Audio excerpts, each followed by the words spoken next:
दोस्तों नमस्ते। आज हम एक कहानी सुनते हैं जिसका नाम है पिकनिक। अगर यह कहानी आप सबको पसंद आए तो जरूर मेरे चैनल को लाइक तथा सब्सक्राइब करिए।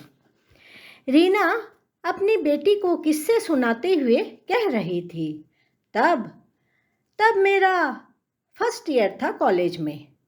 कॉलेज के तौर तरीकों से वाकिफ हो ही रही थी कि खबर मिली कि अगले संडे कॉलेज की ओर से एनुअल पिकनिक का आयोजन किया जा रहा है।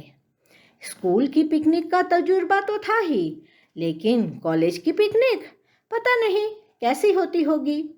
और वो भी हम फर्स्ट ईयर के स्टूडेंट थे, तो जाहिर है कुछ सहमे सहमे तथा साथ ही कुछ डरे डरे रहते थे। अचानक क्लास में खबर आई, पिकनिक के तहत प्रिंसिपल साहब ने ऑडिटोरियम में मीटिंग बुलाई है। सब छात्राओं से अनुरोध है सब वहाँ एकत्रित हों। चूँकि हमारा विमेंस कॉलेज था, लेकिन हमारे प्रिंसिपल साहब थे डॉक्टर अनिरुद्ध त्रिपाठी। सब उन्हें प्रिंसिपल साहब ही कहते थे। लंबा कद, बिल्कुल सफ़ेद बाल, कड़क इस्त्री किए गए सफ़ेद फुल शर्ट तथा नीली पतलून, एकदम सदा हुआ व्यक्तित्व, मगर उतने ही खुशमिजाज तथा हंसमुख। सबसे हंस हंस कर बातें करना, यथाचित इज्जत देना, चाहे वो कॉलेज का दरबान ही हो या कोई सीनियर प्रोफेसर। प्रत्येक छात्राओं को उनके नाम से संबोधन करना। कभी लगता ही नहीं था कि वे हमारे प्रिंसिपल साहब हैं। हमेशा लगता कि वे तो घर के ताऊजी या चाचा जी ही हैं। खैर, अब ऑडिटोरियम में प्रिंसिपल साहब सब छात्राओं से कह रहे थे, अगर मैंने किसी भी स्टूडेंट को एब्सेंट पाया पिकनिक में, तो अगले दिन उसी छात्रा के घर में चाय पीने आऊँगा। और इसी तरह हंसी मजाक के बीच प्रिंसिपल साहब सबका उत्साह बढ़ा रहे थे। खैर, पिकनिक का दिन आ ही गया। समय अनुसार 2 बड़ी बड़ी बसें कॉलेज में आ गई। हम सब छात्राएं तो काफ़ी रोमांचित तथा उत्साहित थे। हम सब बस में बैठते ही बस रवाना हुई पिकनिक स्पॉट पर।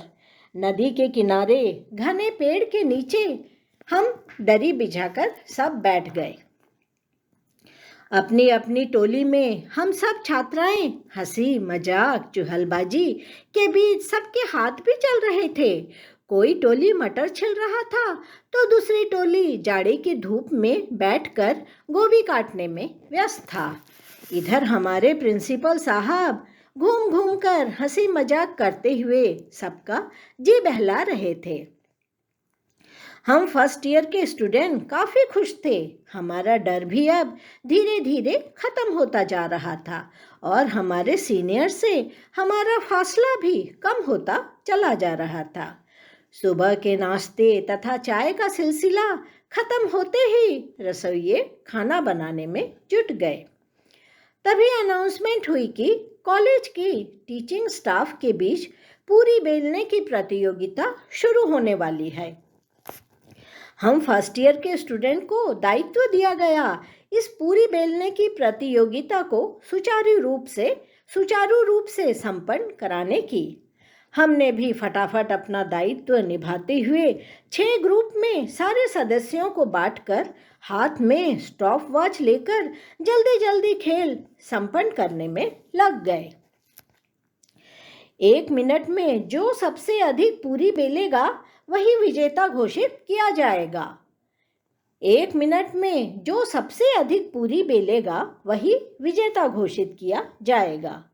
सबके चेहरे पर रौनक थी, सब खुश थे। सबके चेहरे पर रौनक थी, सब खुश थे।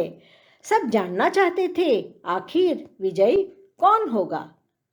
इधर पिकनिक भी अपने क्लाइमेक्स पर पहुंच चुकी थी। हम अपनी हंसी तो रोक ही नहीं पा रहे थे जब हमने देखा दोनों रसोइये भी अपना अपना काम छोड़कर पूरी प्रतियोगिता देखने के लिए दर्शकों की झुंड में खड़े हैं। लेकिन आखिर में कौन जीता पता है? लेकिन आखिर में कौन जीता पता है? सबके आश्चर्य का ठिकाना ही नहीं रहा जब सबको पता चला कि पूरी बेलने की प्रतियोगिता में हमारे प्रिंसिपल साहब भी फर्स्ट आए हैं। पूरी बेलने की प्रतियोगिता में हमारे प्रिंसिपल साहब ही फर्स्ट आए हैं। 1 मिनट में उन्होंने 12 पूरी बेले थे। अब तालियों की गड़गड़ाहट के बीच हमारे प्रिंसिपल साहब प्राइज ले रहे थे। तभी हमारी एक सीनियर छात्रा ने प्रिंसिपल साहब से प्रश्न किया, आपके फर्स्ट होने का राज क्या है सर? आपके फर्स्ट होने का राज क्या है सर? प्रिंसिपल साहब ने भी मुस्कुराते हुए जवाब दिया, क्योंकि मैं विमेंस कॉलेज का प्रिंसिपल जो ठहरा। अब तालियों की गड़गड़ाहट को हंसी की फुहारें मात दे रही थी।